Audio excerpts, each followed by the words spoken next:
Hey guys, welcome to Talking Pest Management.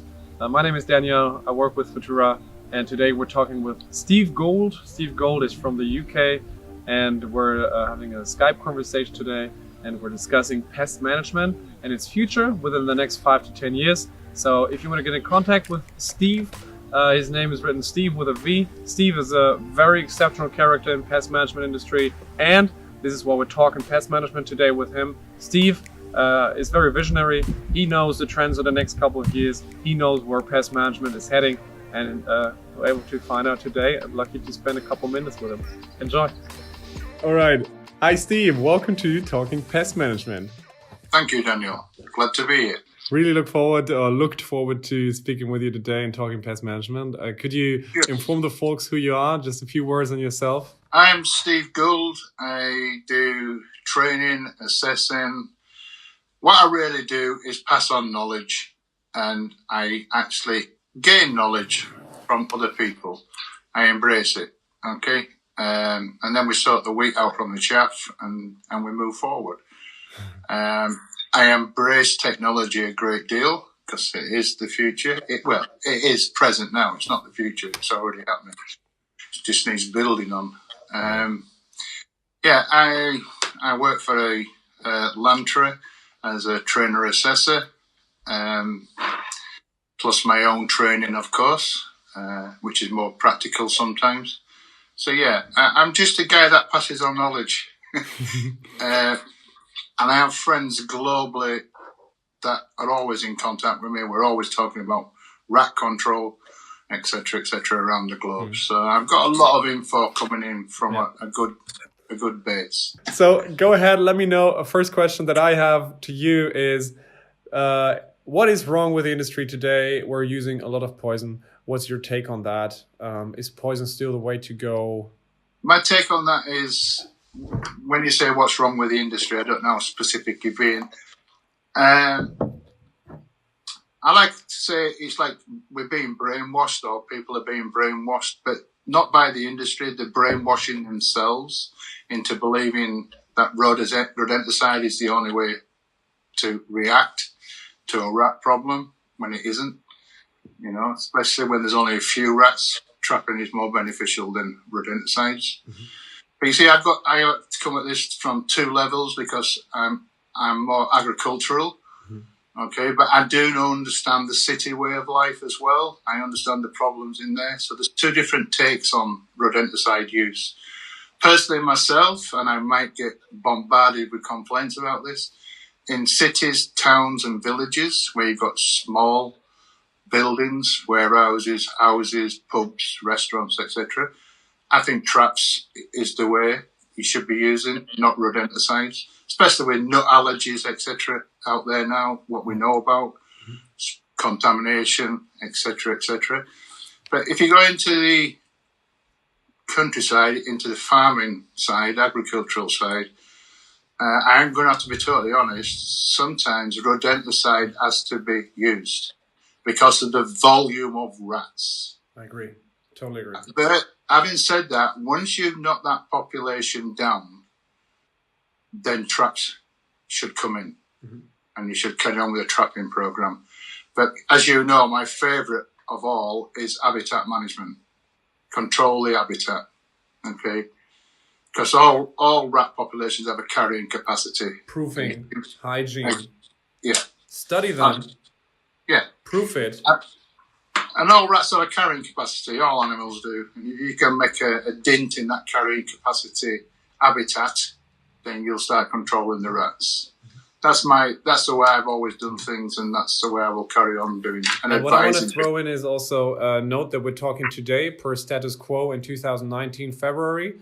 The year's going to pass on like this, and we're soon going to have. The more rodenticides are going to be phased out slowly or more limited by law and food standards, etc., the more people are innovating. And this is what I love. People are bringing out new products like every other week. And we are talking about new multi-catch traps for large infestations. So as you just said, your statement was based on today. We don't know what's going to happen in half a year or something. Maybe people have invented the best multi-catch trap ever for rats on farms. So maybe, I know, you told me. Yeah, there's a lot of stuff in the pipeline, as you know. I know. We can't divulge too much, but Nope. there's a lot of exciting things coming, and some game changers. Yeah, definitely. Great. Yeah. But I think the rodenticide. I mean, I've been reading Alan Buckle's report. It says that farmers now are not doing as much long-term baiting, full-time baiting, gamekeepers, etc. They're all getting the message. You know, they're going more towards less rodenticide use, which is, I think, is good advertised for the training side of our sector, because we are getting the message out there now. Mm-hmm. My own courses, it's very rare I mention rodenticides. I try and show them habitat management and trapping. To me, don't tell people what to do. Get them interested in doing it. And then you'll have them on your side. And if they see results, they will continue to use whatever you've taught them. Absolutely.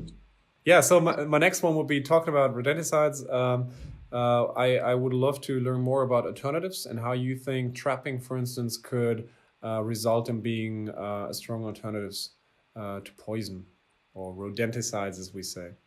Yeah, well, I would say rodenticide, I think, is going to be... I mean, I've talked to a lot of people just recently, and in fact, I was just talking to a few really knowledgeable people yesterday, and they all got this feeling that rodenticide is going to be totally banned in this country, completely gone. Personally, I can't see it because there's monetary factors behind that, you know, and you know what I mean. So I can't totally know what you mean. Yeah. But I can see it being more regulated. Yeah. But my worry is that there's a blame culture out there. Let's blame the farmers. Let's blame the gamekeepers. Totally. And it's wrong. We shouldn't be blaming anybody. What we should be doing is not talking about people. We should be talking to people and educating. And it's getting through is the message. But, you know, as you know, I talk to a lot of farmers. And they've all said to me that if the pest control industry thinks they're going to ban us from rodenticide use and we are going to roll over and employ pest controllers, they've got another thing coming. Because they won't. This won't do it. They won't give in. And what you got to realise about, I'm talking about the farming industry, they're on site every single day. It's their business, their living. So when I show them that trapping is actually beneficial, because they can check them every day, and it doesn't take that long once the system's set up, half an hour to check the traps. But not because even of if you have a digital trap, which we all agree with, when time flies and prices for digital systems, so remote systems or connected or smart systems, digital traps just fly down. So in future, I think it's going to be like a fifth of the price that we're currently paying for some modules. Exactly. So it's going to be probably going to be on Amazon, so people can purchase it anywhere, and especially farmers and gamekeepers are going to be enabled to use alternatives. You're right, because when I show them the technology side of things, then they say, "Wow, we didn't even realize about this." Now they don't have to go out physically checking. You know, even somebody sat at home can do the checking for them. Yeah. You know, I've talked to you about companies could actually now sell this. Say, we'll put technology on your site, monitoring, alerts, etc., and they could do it for them and just sell that as a program. Not actually physically trapping, but just sell that as an alert system. I actually have startups like new pest control businesses. You know, Germany and the UK are very comparable markets where you have probably over 1,000 small pest control company, like 1 or 2 man bands. I have startups that contact us and purchase the emitter beep, which I know the small beeping device that beeps when a trap goes off. And they only sell and rent that product to supermarkets, shops, and bars and restaurants. And speaking about monetization, it's obviously paid off after a few months, and afterwards it becomes the passive income that everybody talks about. But I think, it can actually be feasible to also sell these products and make it a profitable business, whilst at the same time even being very ecological and effective. Exactly. I truly think that. Yes, absolutely agree. I used to do that. I used to rent these stations out. I didn't sell them. I rented them. Yeah. And then I rented the service behind it. Yeah. And so everybody was happy. and the cost to them is not that high anymore. They don't have to buy it. I'm laying out for the product, and I'm renting and getting my money back that way. Yeah. But I'm building contracts up. Totally agree with you. And in future, I mean, as you know, we also have a lot of pest control businesses that are like service businesses that are partners, and those who focused in the last couple of years on digital trapping grew a lot in turnover, but kept the same amount of technicians. This is an effect that's going to play out in the next couple of years very dramatically, and which I find super cool because you have to drive down your logistics and driving around for basically just bait box opening, which we are a very proud industry. And I think a lot of us, we're missing our perspective and the honor that we as pest managers have for the industry, for food and pharma and site security. Because we kind of, a couple of our people just went back to just bait openers and drive from site to site and really, really quickly and just forget about quality, forget about what they learned in pest management school and looking upwards and downwards, looking for holes and proofing issues. People are just bait jockeys, as you said. So I really admire technology because it will help us gain the respect again. Well, it does. But you're also buying time. Totally. You're buying back time to do the excluding, the proofing, the habitat management. Yeah. You're providing an add-on quality service now. You're not just the rat man no more. Yeah. You know? And that's what we've got to get away from, that stigma. I agree. The rat man. Yeah. You know? Yeah. But yeah, technology is definitely going to play a huge part. And I've talked to you, and I've talked to quite a few others. I travel around doing the young farmers and training at colleges and stuff. And we have these generations, and the next one is the Generation Z. And they are so technology savvy, it's unbelievable. You know, they got the fridge and they click on a barcode and it orders the milk from it. It's delivered within an hour or 2 hours. Mm-hmm. They turn the lights on, they turn their alarm systems on while they're in another country. Mm-hmm. These people are used to technology. So for you to come along and offer a service like that, it's nothing new to them. They expect it, you know. Yeah. They want poison all over the flat or their house or anything like that. I think your thesis was that it's probably better to not completely ban poison. My personal thesis is that I'm, of course, a little bit more aggressive regarding that because I also see a lot of, but that's totally okay. Everybody needs to have his opinion. But my opinion would be, that pest controllers, we have three parties basically that purchase rodenticides, which are pest control professionals, companies. Then we have farmers. And we have private people that can still purchase it in the shops. I think we're all on one level. When it comes to these last two parties, they need to disappear. Or farmers need to have way better training. Because we're actually, with rodenticides, we're talking about PBT substances, so persistent bioaccumulative toxic products. Yeah. And I think us pest controllers, of course, we have already our limitations that each country in Europe, for instance, did. But I think more will come, and I think just as you said, Generation Y, Generation Z, they're not going to demand anything else but a fully non-tox. There will be the game changers. I think so personally. Yeah. I'm talking about Europe. You know, we were talking yesterday, and I've talked several times with other people in the UK about Europe, and your regulations now are so powerful compared to ours. You know. Your rodenticide use seems to have just gone boom. You mean Germany? Germany, France. Unfortunately not. You know what happened? Sweden? Sweden, but that's a different market. They absolutely. But Sweden is dominated by Anticimex, and they're a very front-running company, very modern and ecological. So Anticimex is so smart, it's unbelievable. You know? They know how to do I have a lot of respect for Anticimex. Kudos to Anticimex. Yeah, absolutely. Yeah. Kudos, because what they did is definitely they invested into smart. They invested into reducing their rodenticide usage a lot. But in Germany, unfortunately, you know what happened? I don't know if I told you this story, but like 4 years ago, there was a new law in regards to the usage of rodenticide. And normally, you could have, like, let's say you have a bakery and you have a pest control contract, and a pest control service operator could visit your site 6 times a year. And just every time change poison, in the bait boxes. And the new law said not possible anymore if you want to do permanent baiting then you need to be at least at the site once per month. But they said permanent baiting is generally forbidden.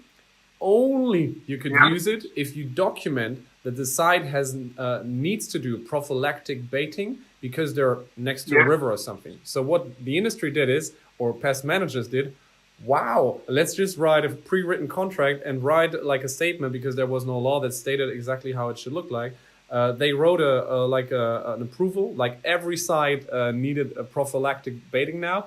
And so what they did is they kind of doubled their turnover from 6 visits to, by law, 12 visits, which obviously within the last 3 years, according to what we hear mouth-to-mouth propaganda from people in our industry in Germany, drove up rodenticides like this, like even doubled the amount that was used in Germany, unfortunately.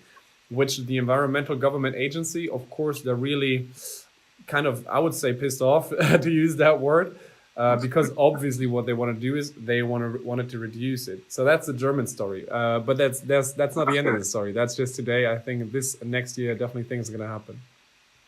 Right. Okay, that's interesting. Yeah. Very interesting.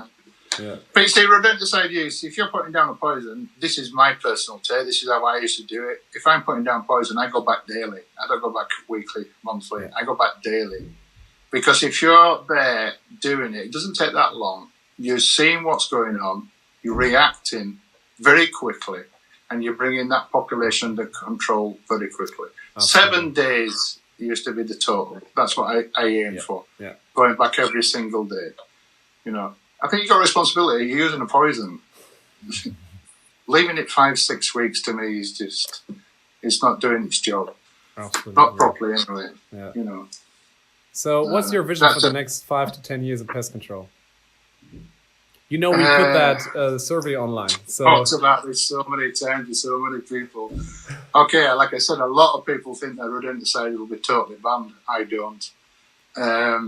But technology trapping will take hold. But we need people to gain what I call fieldcraft. Mm-hmm. Learn how to use traps correctly, properly. You don't just set them and put them down and that's it. You've got to know where to set them, where to put them. To me, I always say, if you have trouble getting a trap into an area, that's the best area that trap can be in. Because that's where the rats and mice are going to go. Yeah, gotcha. When yeah, absolutely. A lot of them people just think, oh, that's convenient. I put it there because I can reach it or I can do this with it. That to me is not trapping. Right. You're probably way off the mark. Where it's the most difficult to set and get into, that's where you're going to find your rats and your mice. So learn how to trap properly, like the old guys used to do. You know, my granddad and my dad, they all taught me trapping, and not just for rats and mice, stoats, you know, rabbits, etc. If you have 1, 2, 3 sentences to advise a pest control business with, like, let's say a small, mid-sized enterprise, not the big ones, they know what they're doing. How shall they prepare for the future for the next 5 to 10 years so they can thrive? I could wrap that up quite easily. Just learn from the big guys, because look where they're going. Look where they're going. It's all technology. Yeah. The game leaders, they're using it all the time now. You know, especially the big names. So learn from them. Don't knock them and say they're useless. They can't do this. They can. They're out there. The game leaders. You need to learn from them. Absolutely. You know, and stop blaming technicians of these big companies. These guys are under pressure to get so many visits done in a day. Stop blaming the technicians. Yep. They're probably manned more training courses for technology and trapping. Yep. You know, that's what we need to do as an industry for training is go out there with the trapping and the technology and teach them and show you them the value of it. And also how to win contracts and how to make that into monetary contract. Yeah. This is what I think you're extremely good at. So maybe in the next Talking Pest Management, we can talk about that. You remember how people can monetize emit or beep, and you had some great concepts around it. So I think we should wrap it up for this first episode. I think you guys watching that, Steve and I would be fascinated and thankful if you would leave your feedback and let us know what you think about it. We're definitely going to do this. One thing for the city. I would concentrate on the drains. That's where the problem is. Yeah. Listen to this man. That's probably the most experienced pest controller you can have. So book Steve as a consultant. Hit him up. Steve, where can people find you? LinkedIn? info@enviropms.co.uk. Yeah, LinkedIn is usually the best. Yeah. This is a YouTube video, so down in the description we're definitely going to have Steve's email address for his contact. Steve, thank you for your time. It was a pleasure as always. Okay, it's been a pleasure. You too. Have a great one. We'll catch up on that. Will do. Take care, Mike. Okay. Cheers, everybody. Bye.